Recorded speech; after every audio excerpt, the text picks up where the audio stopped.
Hello दोस्तों, जय श्री राम। आज की स्टोरी बहुत ही भयानक स्टोरी है। ये स्टोरी बांग्लादेश की स्टोरी है।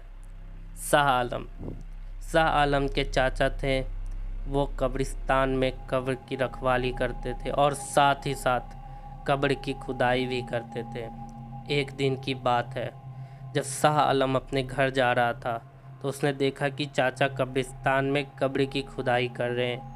तो ये देख के शाह आलम अपने घर आके सो गया। थोड़ी ही देर बाद उसके चाचा दौड़ते हुए आए, बोले कि शाह आलम बेटा दरवाज़ा खोलो, शाह आलम बेटा दरवाज़ा खोलो। शाह आलम जैसे ही दरवाज़ा खोलता है तो पाता है कि उसके चाचा बहुत ज़ोर ज़ोर से चिल्ला रहे हैं और काँप रहे हैं वहाँ पे खड़े खड़े।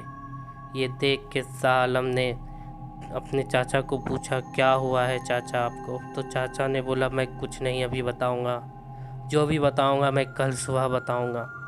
अगले दिन सुबह में शाह आलम के चाचा बताते हैं कि मैंने रात में जब कब्र खोद रहा था तो मैंने देखा कि बगल के कब्र से कुछ खाने की आवाज़ आ रही है। जब मैं थोड़ी देर और खोदने लगा तो मैंने देखा कि अभी और आवाज़ तेज़ हो गई है। फिर धीरे धीरे वहाँ से एक बहुत बड़ा शैतान निकला। जो लाश कल ही गाड़ी हुई थी उसकी सारी जितने भी शरीर में चमड़ी थे, गुद्दे थे, सारे गायब हो गए थे, खाली हड्डी बचे हुए थे। और वो जो शैतान था उसके बड़े बड़े दांत थे और उसके दांतों में वही खून लगा हुआ था। उस बॉडी के आसपास भी वही खून था।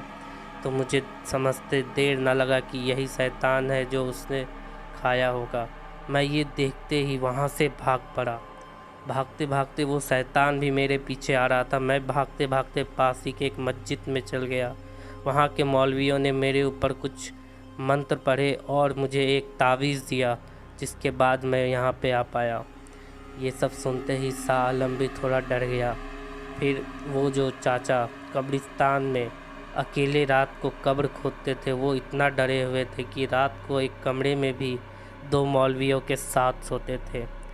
एक दिन वो ऐसे ही सो रहे थे तो वो ने देखा कि उसने आवाज़ आई कि कोई कब्र खोद रहा है। तो उसने खिड़की खोल के देखा तो एक फावड़ा है और अपने आप ही कब्र खोद रहा है। ये देखते ही वो चाचा ज़ोर से चिल्लाए कि कौन है वहाँ पे।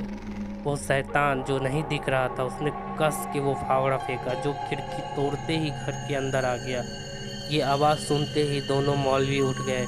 एक मौलवी खिड़की पकड़े हुए थे और एक मौलवी दरवाज़ा। वो शैतान जो था रात भर दरवाजे पे दस्तक देता रहा और ये दोनों मौलवी मंत्र पढ़ के उसे रोकते रहे।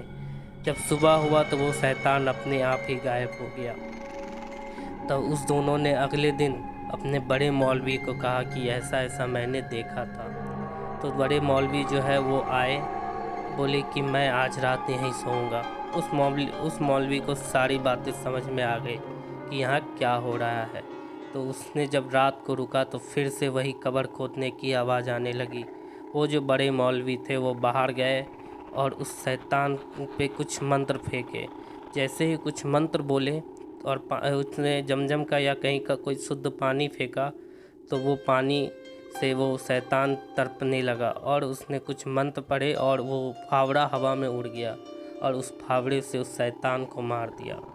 फिर वो दोनों मौलवी जो थे उसको बोले कि इसे इसी कब्र में गाड़ दो, ये कभी बाहर नहीं निकल पाएगा।